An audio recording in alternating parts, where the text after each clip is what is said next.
Welcome to the podcast. I'm glad you're here. Today, I'm going to talk about something that's going to be a little bit shorter than most of our episodes, but today I'm going to talk about something that's a little bit informational and might help you as an entrepreneur, people starting out. So it's a top 10 things I wish I knew as a business owner. And I've been a business owner for about 1.5 years full-time.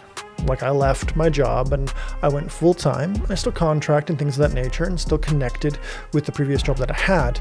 But as part of full-time business, there are 10 things I wish I knew. So I've been doing this part-time for 20 years before I went into 1.5 years full-time. And I run a consulting business that tells your story. So we build brand kits, we build brands, do social media marketing, social media management, campaign advice, and we do commercials, like full-fledged commercials where we've even stopped streets and the whole 9 yards. And I also build websites in my proprietary platform I'm creating. Can't wait to launch that. Still building it. So it will help a lot of people because WordPress, GoDaddy, all of these things, Wix, they're limited and their creation components means that if you make a change, it might affect your website globally. So I've taken more of an Apple approach to building a platform, kind of limit the customization, still custom to you, and be able to offer world-class services. That's the idea. So I do that for businesses as I'm building the platform, and the front-facing code, the back end is pretty much done, and it's very successful. But there are 10 things I wish I knew as a business owner. And the first one I'm going to give you now.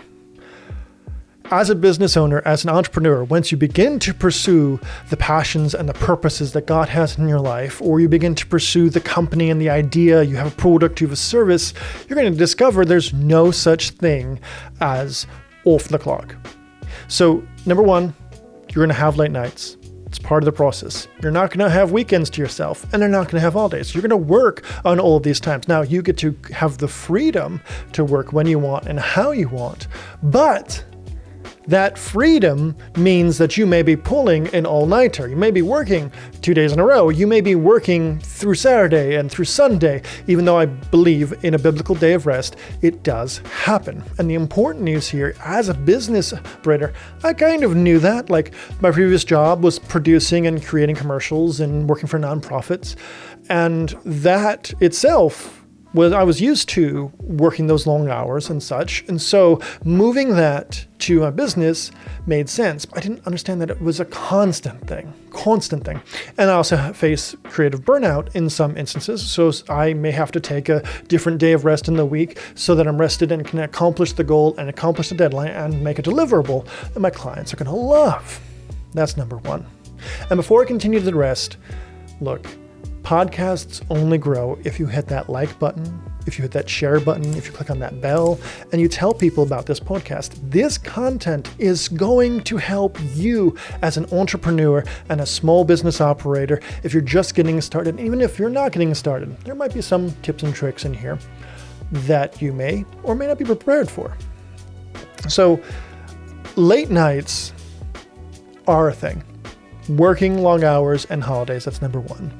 Number two is don't go to meetings alone. So you just started a business, maybe it's a service-based business like mine, a consulting firm, and you're going into a client and you're alone. If you're alone, it does two things. Lowers your credibility in the eyes of the client and makes it easier for you to do two mistakes: not understand what your client is asking because you're in a myopic vision and you're in your brain and you don't have someone else to help understand and aka translate for the client. Or two, if the client doesn't value you or value people, they may run over you. And in business, being run over, having someone say, well, let's do it for cheaper, and feeling constricted, because if you're starting a business, you're going to feel like you're not going to make it. And I can guarantee you, you will make it.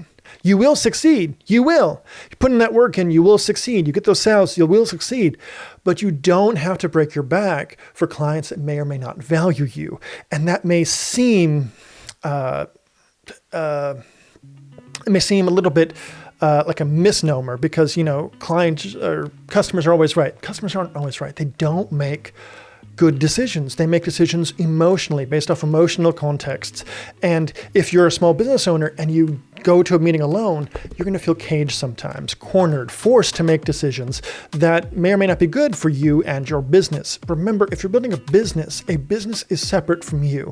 If it's you and you're just doing a 1090 and it's yourself, that's okay. And you just, want to make 35 to 85,000 a year and that's it.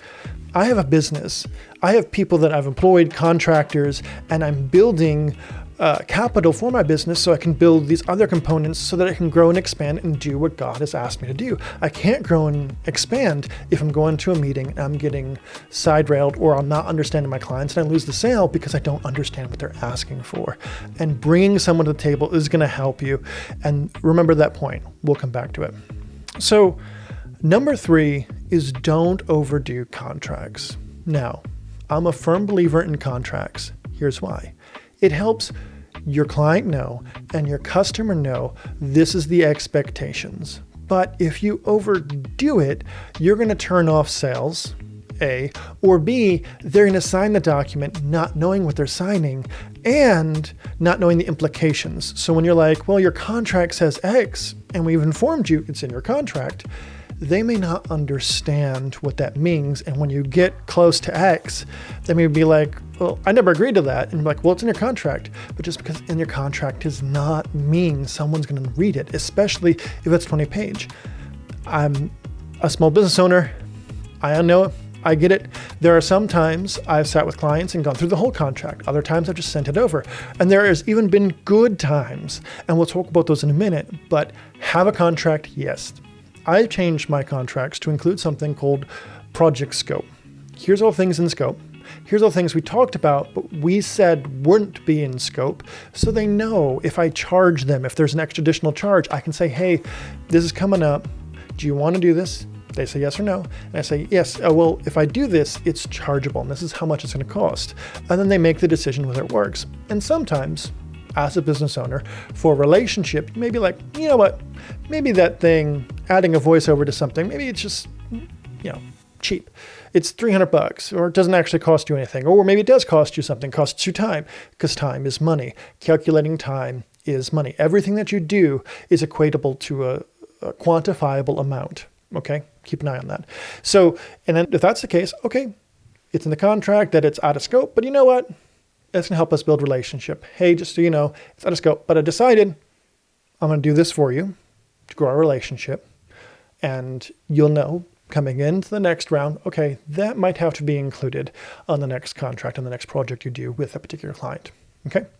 Because most clients operate based on budgets or based on a perception of how much something costs. And when it extends, you have to judge the difference. So sometimes you may find yourself, okay, here you go. But other times you're going to have to hold to that scope of project, especially if, as a rule of thumb, if it's more than 15 minutes, I'm probably charging you. If it's more than 3 hours, or I have to pay someone else. So if it's more than 3 hours of my time and I have to pay someone else, I have no choice. I have to charge you. Have to. I can't waive it, can't do anything. I have to charge you. I might be able to give you a reduce, but if I'm paying someone else, I can't give you a reduced. It's their cost plus the upcharge. There you go.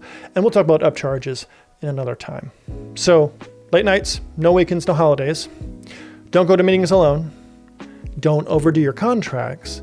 And number 4, people who don't value you won't honor their contract. Much like they won't honor word of mouth, or they won't honor what they said they're going to do. They're not going to honor those kinds of things. If that's the case, which in most cases, you can tell pretty much when someone's not going to value you. Usually speaking, when someone's not going to value you, it has a lot to do with the perceived perceptions of what your value is. And your prices do inform your value. Your prices do help people understand how much you're going to charge and things. But what they don't do is they don't instantly make someone who believes that they should be paying less for something understand the work. So I had a client who came up to me, hey, we want to change this amount, hey, we want to add this in post-production. And they didn't know the amount of work it cost me physically to do that in production. So people may not honor your contracts because they don't value you. And just because you think they value you, you offer them something that's of value, they may decide later they don't value you. So I had a client who wanted to add something post-production. Great. They valued me, right? We had a great relationship. We worked well together. They didn't do much price haggling. They did have some concerns, and we looked at the product. We're like, okay, well, honestly, you may not need this. We put this in here for everyone because, generally speaking, you'll probably need it. Okay, we can remove that, and we can remove this, and we can remove this. And it was more fine-tuning the quote. Now, other clients may come up to you and be like, well, I want you to do it for half that cost, or that's a lot of money, or things of that nature. And if someone comes to the table and they don't provide you information, and they're not answering your questions, they're like, well, whatever you want, you're the expert. Don't do it. And if you come to the table and you've been at the table 1, 2, 3, 4 times, and the first couple times you're at the table, everything was good, and all of a sudden now they want to renegotiate rates, they want to renegotiate things, that's because they found out they can't afford you, or they have been told by people that they get advice from that you may not be able to solve their problem. And so you have to address client concerns, but if they are not going to value you and you have those red flags come up, all those red flags I discussed you, even if it's in your contract, it may not be something that they honor, okay, such as late fees and things of that nature. Now, I don't know about you, but as a small business owner, I'm not going to sue you over less than a certain amount. So I'm not going to be like, well, you didn't honor a contract, I'm going to sue you. Now, if it's a large amount, there's a lot of stake, okay, I'm going to call my lawyer. We're going to work this out. Sometimes if you breach a contract, I'm sorry, I can't talk with you right now. Please direct everything to legal. Here's my lawyer. Talk to them. One of them anyway. And so that does happen. It's a real thing and it sucks. But as a business owner, just understand that if you're walking into a relationship with a client, even if you have a contract, you may have to force yourself to honor those terms of the contract, and you may have unpleasant conversations. So be ready to have unpleasant conversations. And if that's not you, then you need to do number 6. So late nights, no weekends, no holidays, don't go to meetings alone. Don't overdo contracts. People who don't value you won't honor your contracts. And people who value you, number 5, will pay you what you're worth before they sign a contract. True statement. I walked into a client, showed him my platform, showed them this website I designed for another client. I described it to them. I fixed some other technical issues, gave them free advice. And immediately, they're like, how much it costs? I'm like, here it is. This is how much it costs. They wrote me a check on the spot. I said, no, I can't accept the check until you sign the contract. But they wrote me a check on the spot. I literally was at their office printing the contract, going over the contract terms and signing things. And it was awesome. Great experience because they really found value in what I offer. Because I came referred. Word of mouth is the best advertising, and I offered them a solution to their problems, and I offered them free consultation. So when I go to a meeting, I'm always going to offer free advice. Always going to say, I recommend this based on this, and ask questions. What do your customers think about this? This is something I notice, and I may give them a lot of free advice when I'm starting there. It's because I'm building a relationship. So this is not about money. Money is a business transaction, and this is a business transaction, and I need to make money. But first, I'm establishing that relationship. I'm building a rapport with you so you understand who I am, who I'm led from God to be, and how I can add value to your company. Sometimes clients listen, sometimes they don't. That's totally up to them.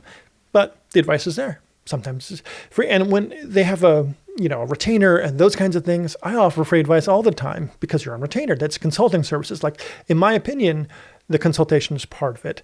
And if it's, a little bit longer, like I follow that rule of thumb, 15 minutes to 3 hours, if it's more than that, it's billable.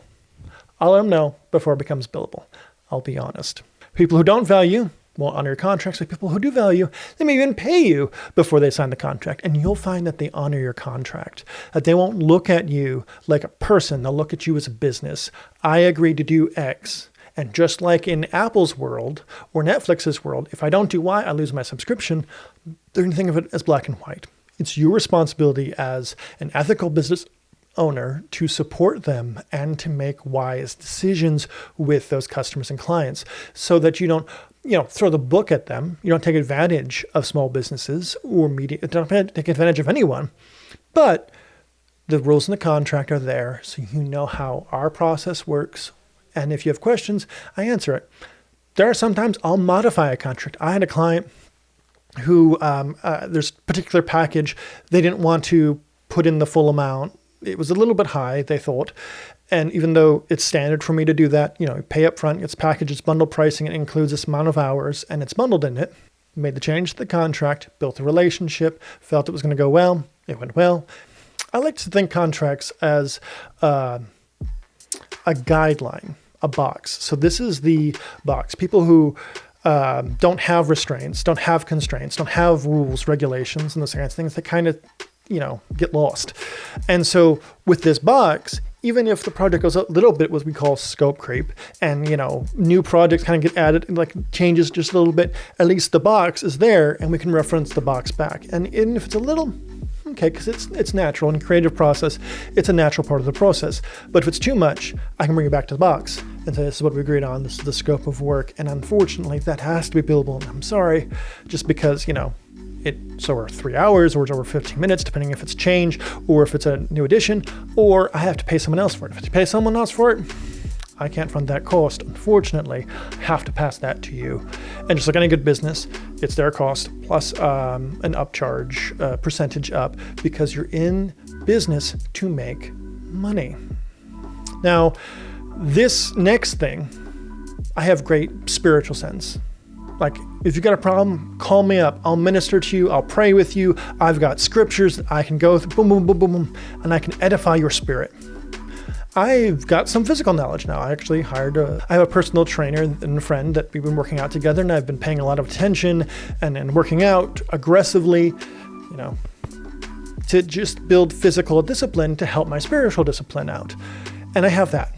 What I don't have is street smarts, or what we would coin as business smarts.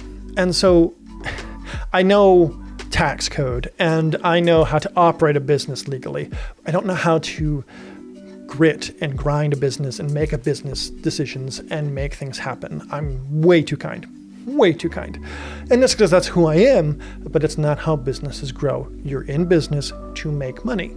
Now, that can be secondary to accomplishing a purpose and a goal, but I can't accomplish that purpose and goal without money. Money is a tool. If I don't have that tool, I can't help. I can't do what God's called me to do. I can't advance the kingdom of God. I can't give to the kingdom of God if I don't have money. So one of the toughest things I had to learn is if I'm operating a business, I have to have business smarts. And that's a big weakness. I've been run over a couple times. Usually not the same thing, but people are creative and come up with new ways to do things. And, so I decided that I'm not going to run this business alone. You're not going to run this business alone. If you have a big business, don't run it alone. If it's a small business and you're just starting off, find some people that you can bounce ideas off, creatively talk about, people who are okay with a 90-minute call, 30-minute call, who are okay picking their brain. And then your first hire, people think should be sales. If you watched the interview with director Alfredo Battle, he got his reps in, like going to a gym, and he built his business by making cold calls and finding local businesses and calling them. That was how he got it. And he didn't have to have a salesperson, but I know a lot of people in business, their first person they hired, including me, was an admin. Now, they may not be a full admin, have full access to the books, those kinds of things, but people who can advise on your calendar, people who can advise on you on communications, people who can advise on you on contracts, people who can do a lot of the admin work for you. Okay, don't do this alone. Your first hire should be an admin or someone who can complement your weaknesses. In my case, I didn't directly hire an admin. I hired someone who had a lot of business smarts and could step in, as a contractor could step in and help me talk through some tough business decisions. Some were great, some were bad, business adventure, it's a journey. But my first hire was someone that complements my weaknesses. In other words, I have a weakness, I have a hole here, they filled the hole. Do not hire someone that's like you. Don't hire a friend, don't hire a family member, don't hire people who do not know what they're doing. Rather, hire someone who knows what they're doing. And if you have to test someone, don't pay them up front. Don't pay them up front. Don't make that mistake. Pay them what they're worth when they accomplish the task. Now, that's a lot different because if you bundle prices with me, you have to pay up front. You have to pay a deposit, or you have to pay the full bundle price depending on what it is. And for a lot of people, that might take a step back, but because it's an industry standard business practice in consulting and in marketing and in film and production. Website designers are starting to adopt it a little bit more. But I have it in there because it helps me know you'll be as committed as me, and I'm not going to be wasting a bunch of hours on something that's not going to come to fruition.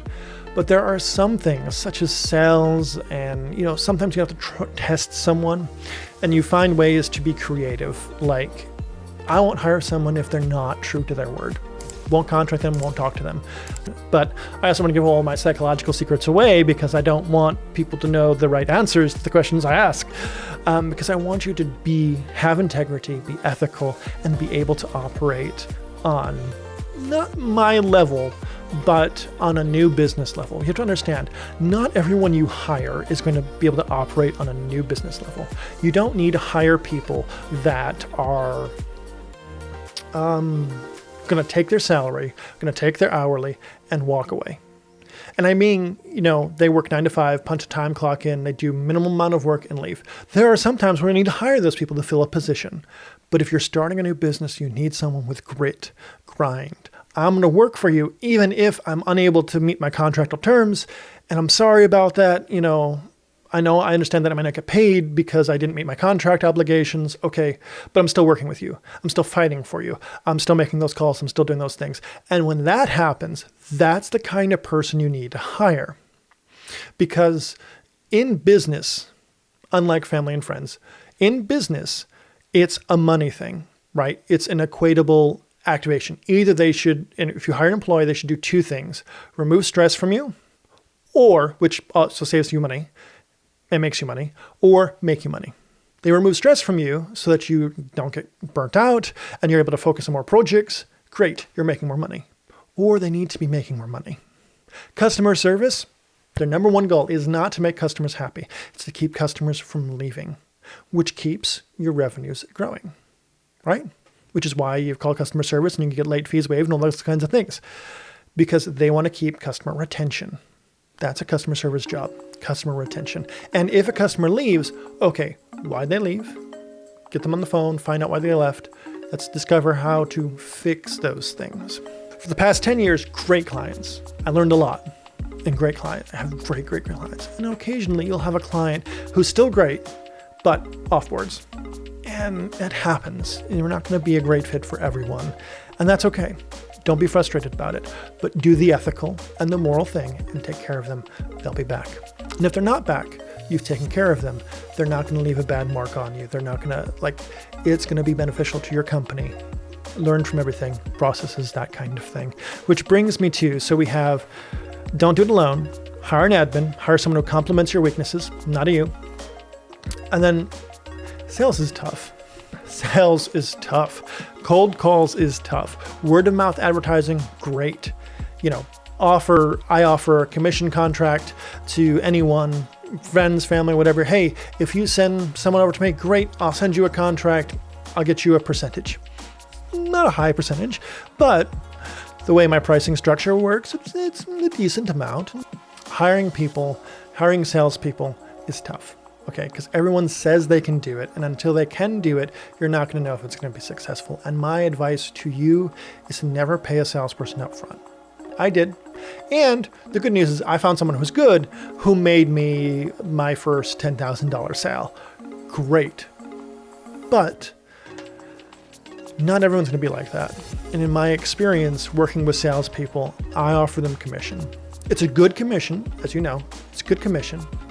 but you have to do the work. You have to do the calls. You have to send the emails. You have to bruise social media. You have to change too.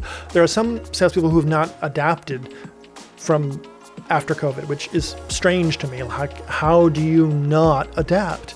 Like, it's imperative for you to adapt in the sales, to make sales. Otherwise, you're not going to make anything. Like, if people are on social media, okay, adapt social media. Help me with content strategy, get in people's DMs, LinkedIn, those kinds of things. And if you're not adapting, you're just doing cold calls or you're just doing emails. And even then, I don't have an email list because I'm pretty much growing all that with this content strategy I have. It's a long content strategy. But I have, customer lists, customer files, either purchased, found, created, and worked over time and provide this information to you. And then if you don't work it, you don't make any money. And so the tough thing is sales is tough. Making cold calls is tough. I don't recommend it for anyone. But if you have the grit to do it and you don't live by fear, you're going to get some success rate. But you have to understand sales success rates start at 0, if not a negative number. And then you build yourself up. You learn from mistakes. You find out what works and you grow and you finally start making increment sales. And sales is an incremental grid that eventually you'll make lots of sales. Like the grid will slowly grow and compound. But it starts at nothing. And it could be 6 months until you get a sale. I'm not saying that's how you need to operate business, but I'm letting you know that is something I wish I knew. Luckily, word of mouth advertising, a lot of people jumped on the bandwagon as soon as they found out I was free full-time. God provided for me. Plus, I have a cheat code. The Holy Spirit led me to leave my current job on good terms, contract with them, help them out when they need it, great terms. And I left, and because of that active obedience, God set me up. And if I didn't have that active obedience, and I just went on and did my own thing when I wanted to do it, 20, 30 years ago, or whatever it was, I'd be nowhere. Because any active obedience towards God is going to turn around your situation like that. And so I have a cheat code. I have a great exploit in life. The Holy Spirit told me to do it. I did it. I'm receiving financial blessings and benefit from it. So that's number 7. And number 8, don't undervalue yourself. Okay, this is going to be a real Justin talk for you. So I left to create my business, and then I kind of used a little bit of that undervalue in my pricing. And I started creating a pricing chart, right? You need to have one so you're consistent in your rates, okay? Consistency. Also, you don't have to think about it. Oh, this person wants X, this person wants Y, this person wants Z. You may be able to, like a small business may not need package X, but a medium business needs package X or needs a grip truck, those kinds of things. Like that's what we removed from one of the small business commercial projects is because they didn't actually need a grip truck. We were able to provide some of that equipment, and they didn't do a lot of interiors, a lot of exteriors, so we were able to make it work, and God changed the weather, and it was overcast. It's great and brilliant. Very excited about that. And so moving from that component to running my pricing is not to undervalue yourself. So when I was running my pricing, the Holy Spirit spoke to me and said, stop. Literally. Still quiet voice of the Holy Spirit. And sometime I'll need to tell you that you can communicate with God. It's like a radio antenna. Like you were built to communicate with God. It sounds stupid. And if you're in psychology, you're probably like, well, that sounds like schizophrenia. No. No. Schizophrenia, voices will tell you to murder someone. And that's against the word of God. And as a student of ministry, you can learn to talk and commune with God. And you can talk and commune with him, but he'll never say anything contrary to his word. And it's a still quiet voice. He's never going to override your thoughts. It's a whole communication with God thing. Maybe I'll do an episode on that because that'd be very helpful, but it'd be like tailored more to Christians in my audience than second. I'm trying to like target both, but it'd be cool if you could communicate with God because you'd find yourself saved, sanctified, and set apart and set on a path to heaven. There's only one way to heaven, and that's through Jesus Christ. It's Holy Week, okay? Like and share this podcast anyway. It's Holy Week. I'm allowed. I'm a Christian. I'm a minister of the gospel. Okay, so he told me, stop. Let me set your prices. And he did. He said, we 2 different set prices. Boom.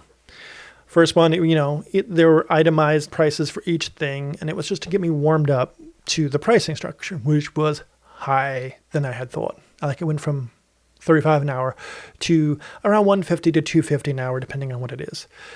And for nonprofits, I still did $75 an hour, right? It was designed to help and grow and expand my ability to know my value. And I didn't get anyone upset about my prices. I got that. I was like, okay, well, this is the pricing and this is how much I'm going to charge you. And, I could get it done. And when they realized the timeline, my pricing was great. Because most people, video editing, right? Video editing is a very complex thing, and a lot of people will dilly-dally. I learned from a nonprofit because I didn't dilly-dally, because it wasn't my money, it was God's money. I worked at a church, like a global ministry, and it's not my money, it's God's. So I would not dilly. I don't care if it took me 10, 12 hours. I'd be frustrated that Premiere would crash and After Effects would crash. I learn from my mistakes. Learn from your mistakes. That's a freebie. Learn from your mistakes. Don't repeat your mistakes. If you don't understand how you made the mistake, ask, discover, do research, prevent the mistake from happening. Anything you can do. Project scopes in your contracts, great. Detailed. Details, people. Not too detailed to make people run for the hills. Detailed enough so people know this is the boundary, this is what we said this was, and you do something in your contract at the end that says this supersedes all written and verbal agreements. Because you could say X, Y, and Z, but maybe you didn't hear that in a meeting, and it's not in your contract.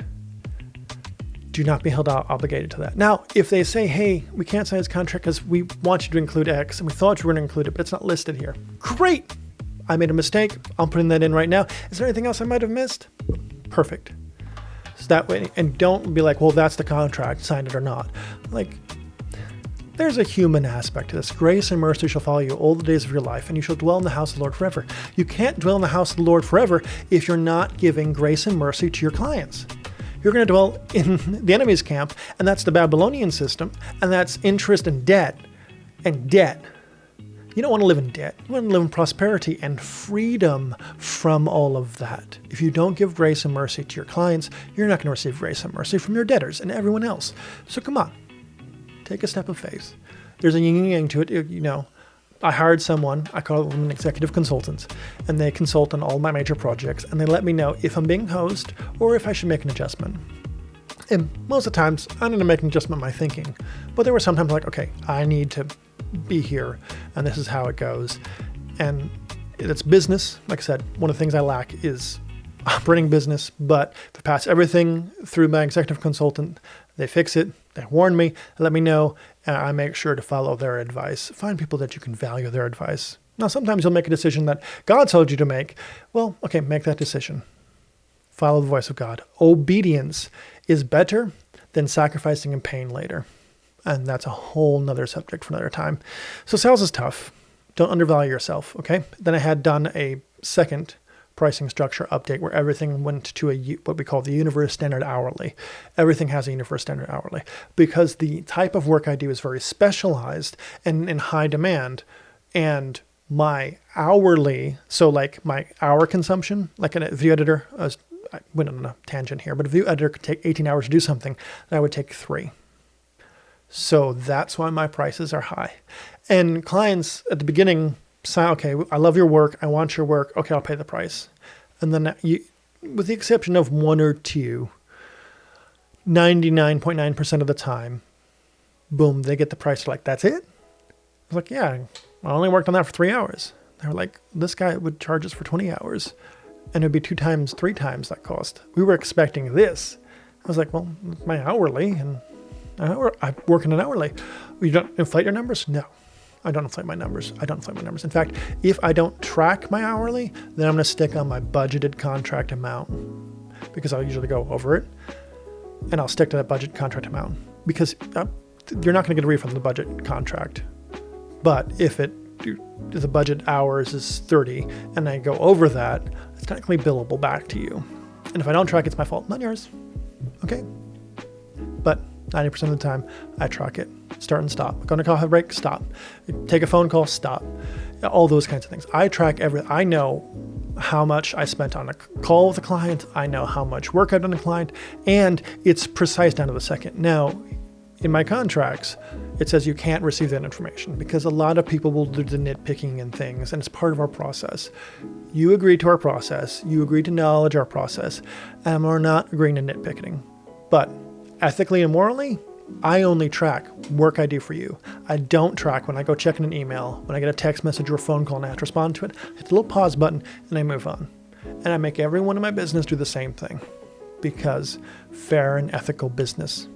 But our prices are high to compensate for what you would normally pay someone else, A, and B, for the value that I can provide, that our business provides, that our contractors, employees provide. The value, because it's being honest. If you don't know something, say, I don't know something. If you know something and they don't understand, help them understand. But yes, there's some clients that you can't do that to. They may be red flag clients, or they may just be busy and may not be the time. So it's a yin and yang thing. But being open, being personable, being a human being of your business, talking to another human being, not a brick wall AI response, well, it's in the contract. That helps you build a rapport and relationship, which will get you more sales than not building a relationship. I guarantee it. Okay, so that's 7 and 8. And now let's move on to number 9. I've said this before. Your website is your business's storefront. When I left to go full time, now in business, now I gave my 2 weeks notice and I've been working on it before. But when I gave my 2 weeks notice and I started working on it early to, be able to hit the ground running, I built a website in my platform. It took me a lot of time, 32, 48-hour days, not joking. And I pushed out a website. That website's giving me sales. I even made it so that it was like a better than Google slideshow, better than PowerPoint, better than a brochure, so that I can go in a presentation and pull it up. Well, here's all the stuff we do. Here's what we do. Here's the ads. Here's the benefits. Here's the bonuses. Here's the things we do, all inside this brilliant, I would say Apple-inspired website, because that was the cream of the crop marketing experience. And other, I didn't just copy from Apple. They do some things that technologically wise I can do, but take way too much time. But I even did a whole course on how to build landing pages and all those kinds of things, all those things that I know, but I needed to relearn because I had this time period where I was not doing it full time. And so learning, growing, expanding, but your website is your storefront. If you're a consulting, marketing, brand, service, if you're offering any kind of service, anything, whether you're selling t-shirts, selling expensive dresses and jewelry, or whether you're, selling bodybuilding services, or you're building brands, topography, Photoshop, commercials, product packaging, that's your store, or you're selling cement, right? They're going to go to your website. And if the experience of your website is they don't get the information, here's an event booking website. If I can't hit book now immediately, you're going to be losing 30 to 65% of potential bookers. If I can't find information like the square footage of the environment, your extra additional packages, what's the contract, what's the terms, I'm gone. If your website makes me scroll and through multiple pages to discover this information that's not out from me, I may already have someone that I'm like, okay, you know what? I kind of like this space, but the other space was more informed. And to be honest, I'm going to go with them because they look like they have their stuff together.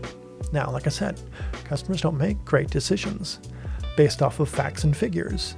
They make it based off of emotions, the limbic part of your brain. They make it based off of their experience. So if your website has a great experience, they're more likely to push a sale, more likely to make a final decision, and it works great for services. It doesn't work well if you don't include things like your history, your staff, those kinds of things that help people know you're credible. Testimonials are great, but I found that testimonials may or may not help. There's a client that I had, they had built a WordPress site and they hired me to fix it. And so we fixed the typography on it, great content. We modified some of the content. I had hired the executive consultant and they did some stuff, a lot of rewriting, a lot of copy stuff. And I can tell you, there wasn't a lot of testimonials in it, but it was history. It was, here's our service, here's our products, here's our design process, here's why we choose to do this product, here's where we source our materials, all those kinds of things. This is me generalizing it, but they didn't have any advertising. This goes up, SEO increases, Google triples, quadruples them because of the improvements they made, and they made over 30,000 sales over the Black Friday holiday because they were credible. It was just their website information, and they became discovered as authentic. And customers could love that experience. I have a lot of experience handling clients. And let me tell you the truth. Some are good, some are bad. But 99.9% of the time, you can find stuff to improve on your own. Improve you, work on you. So your website is going to speak to your authenticity, your value. I have a website platform, right? Called, the Universe I've been working on. I have pages ready to be released to talk about this is how credit cards are securely stored and payment methods are securely stored. This is how accounts by the Universe works. This is how all these things work. All breakdown, all ready to go when I release the platform. But share the authenticity and the value of the platform to other people. And that's the big point, is your website needs to be fresh, needs to be updated. You don't need to update it every year. But at the very least, the footer should not say 2014 when it's 2025. Shouldn't. And your website shouldn't look like it was made in the 2000s. It shouldn't. It's expensive to build a website now. Don't worry, I'm working on that. But if you need to update your WordPress theme, if you need to update your Shopify theme, like some of the biggest improvements you can do. Like I had the client I talked about exited, to be honest. Because of their strategy and the things that they do, they actually weren't a good fit for the platform.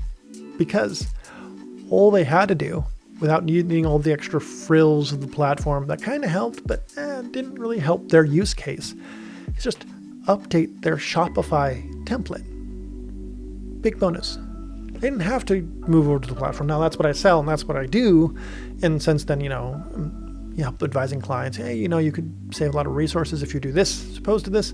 But because of the platform, if they want customization, which I thought that's what the level they wanted, that's what I provided. When, a year down the line, you're like, oh, okay, this would be better served keeping you in this platform, not all this custom code, and just updating your Shopify template, your WordPress template, those kinds of things. And last thing, the Holy Spirit has been working on me about content creation. It's tough. It really is literally tough for me to sit here and speak on a camera, stop my whole day and talk to you.